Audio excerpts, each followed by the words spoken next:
햇살이 따갑게 내리쬐는 여름 오후 중학교 1학년 수빈은 가벼운 발걸음으로 집 앞 상점가를 걷고 있었습니다.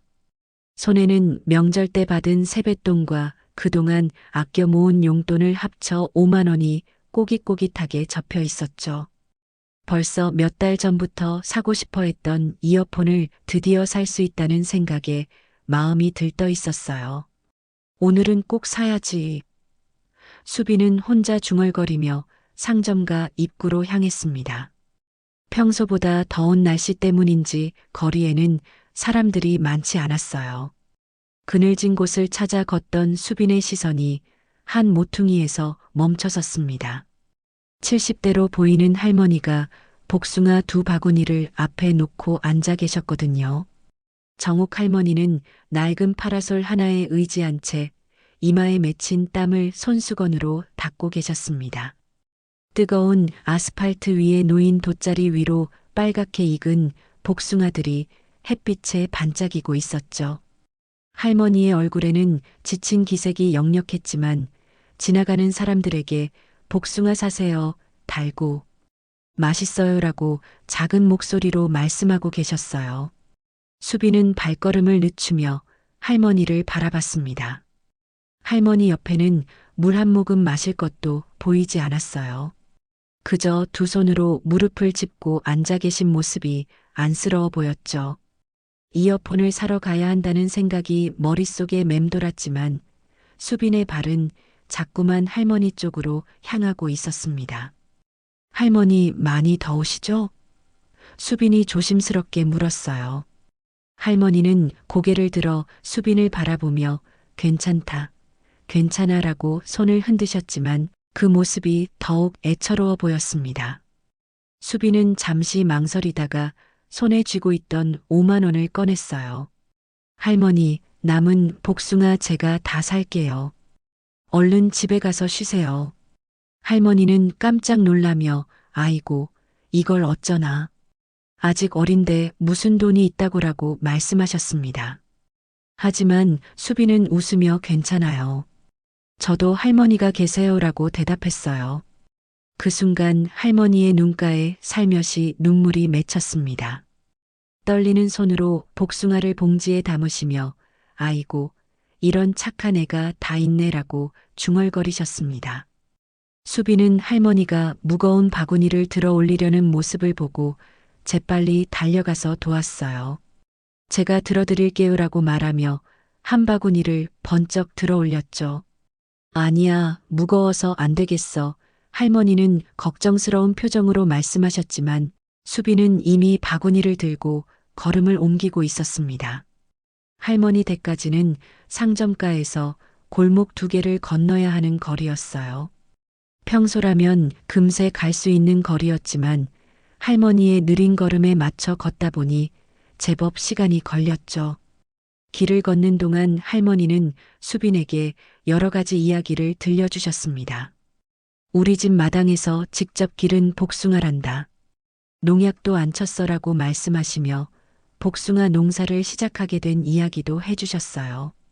수빈은 고개를 끄덕이며 할머니의 말씀을 들었습니다. 무거운 바구니 때문에 팔이 아팠지만 할머니의 따뜻한 목소리를 들으니 마음이 편안해졌어요. 드디어 할머니 댁 앞에 도착했습니다. 작은 대문 앞에 복숭아 바구니를 내려놓고 나니 수빈의 팔이 저릿저릿했어요. 할머니는 정말 고맙다, 착한 아이야라고 말씀하시며 수빈의 손을 꼭 잡으셨습니다. 할머니의 손은 거칠었지만 따뜻했어요. 천천히 들어가세요. 더위 조심하시고요. 수빈이 인사를 드리며 돌아서려 할 때 할머니가 다시 불렀습니다. 아이야, 이름이 뭐니? 수빈이에요. 김수빈 수빈아, 정말 고마웠어. 복도 많이 받을 거야. 할머니의 말씀을 들으며 수빈은 환하게 웃었어요. 집으로 돌아가는 길, 수빈의 마음은 이상하게 뿌듯했습니다. 이어폰은 사지 못했지만 후회되지 않았어요. 오히려 할머니의 고마워하시는 모습을 떠올리니 마음이 따뜻해졌죠. 그날 밤 수빈은 오랜만에 기분 좋게 잠들 수 있었습니다. 다음 날 아침 수빈은 평소와 다름없이 학교에 등교했습니다. 첫 교시 수업이 시작되기 전 교실 안은 여느 때처럼 왁자지껄했어요. 친구들과 숙제 이야기를 나누던 수빈은 복도 쪽에서 웅성거리는 소리를 들었습니다. 교무실 쪽에 누가 왔나 봐. 창가 자리에 앉은 민지가 고개를 내밀며 말했어요. 정장 입은 할아버지가 선생님들이랑 뭔가 이야기하고 계셔. 다른 친구들도 하나둘씩 창문 쪽으로 몰려들어 구경했습니다. 수빈도 궁금해서 살짝 창밖을 내다봤지만 교무실이 멀어서 자세히 보이지 않았어요. 수업종이 울리고 담임 선생님이 교실에 들어오셨습니다. 선생님의 표정이 평소보다 밝아 보였어요. 얘들아, 오늘 우리 반에 특별한 손님이 오셨어. 선생님이 말씀하시자 아이들이 웅성거렸습니다. 누가요? 어떤 분이에요? 질문이 쏟아졌지만 선생님은 미소만 지으며 대답하지 않으셨어요. 김수빈. 갑자기 선생님이 수빈의 이름을 부르셨습니다. 수빈은 깜짝 놀라며 네라고 대답했어요. 교무실로 와보렴. 찾는 분이 계셔. 친구들의 시선이 일제히 수빈에게 쏠렸습니다. 수빈은 무엇 때문인지 알 수 없어 당황스러웠어요. 교무실로 향하는 복도에서 수빈의 마음이 두근거렸습니다. 누가 나를 찾지? 뭔가 잘못한 일이라도 있나? 여러 가지 생각이 머릿속을 스쳐 지나갔어요. 교무실 문 앞에서 잠시 망설이다가 조심스럽게 문을 두드렸습니다. 들어오세요. 교감 선생님의 목소리가 들렸어요. 문을 열고 들어가니 정장을 입은 품위 있는 노신사가 앉아 계셨습니다. 백발의 머리에 온화한 미소를 띠고 계신 모습이 인상적이었어요. 수빈은 어색하게 인사를 드렸습니다. 안녕하세요.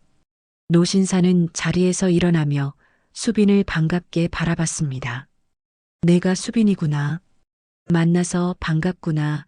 그분의 목소리는 따뜻했지만 수빈은 여전히 어리둥절했어요. 도대체 이분이 누구이고 왜 자신을 찾아오신 것일까요? 노신사는 수빈 앞에 앉으며 자신을 소개했습니다. 나는 장석훈이라고 해. 어제 내가 도와준 할머니의 오빠란다. 수빈은 눈을 동그랗게 뜨며 그 할머니의 오빠세요? 라고 되물었어요. 장석훈 회장은 고개를 끄덕이며 그렇단다. 우리 정옥이가 어제 전화로 내 이야기를 하더구나 라고 말했습니다. 할머니께서 뭐라고 하셨는데요? 수빈이 조심스럽게 물었어요. 장 회장은 미소를 지으며 착한 아이가 더운 날씨에 복숭아를 다 사주고 무거운 바구니까지 들어서 집까지 데려다 줬다고 하더구나. 그것도 자기 용돈을 털어서 말이야라고 대답했습니다. 교감 선생님이 옆에서 수빈아, 정말 훌륭한 일을 했구나라고 칭찬해 주셨어요. 수빈은 얼굴이 빨개지며 그냥 할머니가 너무 더워 보이셔서요라고 작은 목소리로 말했습니다. 장 회장은 그런 수빈의 모습을 보며 더욱 감동한 듯한 표정을 지었어요. 사실 우리 정옥이는 혼자서 복숭아 농사를 짓고 있단다. 내가 도우려고 해도 내 일은 내가 한다고 고집을 부리지. 장 회장의 말을 들으며 수빈은 어제 할머니가 농약을 안 쳤다고 하신 말씀을 떠올렸어요. 직접 농사를 지어서 파시는 것이었군요. 그런데 어제 정옥이가 하는 말이 세상에 아직도 이런 착한 아이가 있다고 눈물을 글썽글썽하더구나. 장 회장은 잠시 말을 멈추며 감정을 추스른 듯 했어요. 그래서 오늘 아침 일찍부터 너를 찾았단다. 어떤 아이인지 꼭 보고 싶어서. 수빈은 부끄러워하며 별일 아닌데 이렇게까지 오실 필요는 라고 말했습니다. 하지만 장 회장은 고개를 저으며 아니야. 이건 정말 특별한 일이야. 요즘 같은 세상에 너 같은 아이를 만난다는 게 얼마나 소중한 일인지 모르겠구나 라고 말씀하셨어요. 장석훈 회장은 가방에서 명함을 꺼내며 교감 선생님께 건넸습니다. 교감 선생님이 명함을 보시더니 놀란 표정을 지으셨어요. 어머, 장석훈 명예회장님이세요? 수빈은 무슨 뜻인지 이해하지 못했지만 선생님들의 표정이 심상치 않다는 걸 느낄 수 있었습니다. 정욱이는 내 여동생이지만 참 고집이 세단다. 내가 큰 회사를 운영하고 있다고 해도 절대 도움을 받으려 하지 않아 장 회장이 설명해 주셨어요. 오히려 오빠는 오빠 일하고 나는 내 일한다며 혼자서 농사를 짓고 시장에 나가서 팔고 있지. 수빈은 그제야 상황을 조금 이해할 수 있었어요. 어제 만난 할머니가 이렇게 큰 회사 사장님의 여동생이셨던 거군요. 하지만 그것보다도 할머니가 자립적으로 살아가시려는 모습이 더 인상 깊었습니다. 어제 정욱이가 하는 말이 그 아이가 저도 할머니가 계세요라고 하더래. 그 말을 들으니 마음이 뭉클해지더구나. 장 회장의 눈가에 살짝 눈물이 맺혀 있었어요. 자기 할머니처럼 생각해서 도와준 거잖아. 정말 고마운 일이야. 교감 선생님이 수빈이가 평소에도 참 착한 아이입니다라고 말씀해 주셨어요. 장 회장은 고개를 끄덕이며 그럴 줄 알았어. 하루아침에 그런 마음이 생기는 게 아니거든. 수빈은 선생님과 장 회장의 칭찬이 부끄러우면서도 기뻤어요. 그래서 내가 생각한 게 있단다. 장 회장이 진지한 표정으로 말씀하셨습니다. 내 마음에 대한 고마움을 어떻게든 표현하고 싶어서 말이야. 수빈은 고개를 저으며 정말 괜찮아요. 당연한 일을 한 건데요 라고 말했지만 장 회장은 이미 마음을 정한 듯 보였어요. 아니야. 이건 당연한 일이 아니야. 많은 사람들이 그냥 지나칠 수 있는 일을 내가 용기 내어 행동한 거란다. 장석훈 회장은 교감 선생님을 바라보며 수빈이에게 장학금을 지원하고 싶습니다라고 말씀하셨어요. 고등학교, 대학교까지 학비 걱정 없이 공부할 수 있도록 도와주고 싶어요. 교감 선생님은 깜짝 놀라며 정말이세요? 라고 되물으셨습니다. 수빈은 당황하며 아니에요. 그럴 필요 없어요 라고 말했어요. 하지만 장 회장은 온화한 미소를 지으며 수빈아, 이건 내가 받을 자격이 충분히 있는 거야. 그 순수한 마음을 앞으로도 잘 간직하렴이라고 설득했습니다. 게다가 이 학교에도 감사의 마음으로 기부를 하고 싶습니다. 장 회장이 교감 선생님께 말씀하시자 선생님은 더욱 놀란 표정을 지으셨어요. 도서관 시설 개선이나 학생들을 위한 장학기금으로 사용해 주시면 좋겠습니다. 수빈은 머리가 복잡해졌어요.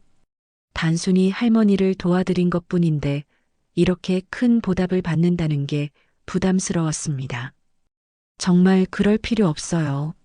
제가 특별한 일을 한 게 아니에요라고 다시 한번 사양했지만 장 회장의 의지는 확고해 보였어요. 수빈아, 너는 모를 거야. 내 작은 용기가 이 세상을 얼마나 따뜻하게 만드는지 장 회장의 목소리에는 진심이 담겨 있었습니다. 요즘 같은 각박한 세상에서 남을 먼저 생각하는 마음을 가진 사람이 얼마나 소중한지 말이야. 교감 선생님도 수빈아, 좋은 의미로 받아들이렴. 내가 한 선한 일이 이렇게 좋은 결과로 이어지는 거잖아라고 말씀해 주셨어요. 수빈은 여전히 어리둥절했지만 두 어른의 진심 어린 말씀을 들으니 조금씩 마음이 움직였습니다. 감사합니다. 수빈이 작은 목소리로 말하자 장 회장은 환하게 웃으며 고맙다고 할 사람은 나야. 정욱이도 얼마나 좋아하겠어라고 대답하셨어요. 그 순간 수빈의 마음속에 따뜻한 기운이 퍼져나갔습니다. 교무실에서 나온 수빈은 복도를 걸으며 방금 일어난 일을 되새겨보고 있었습니다. 마치 꿈 같은 일이었어요.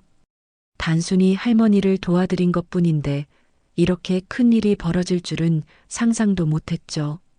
교실 문 앞에서 잠시 망설이다가 문을 열고 들어갔습니다. 수빈아, 어떻게 된 거야? 민지가 궁금한 표정으로 달려왔어요. 다른 친구들도 하나둘씩 수빈 주위로 모여들었습니다.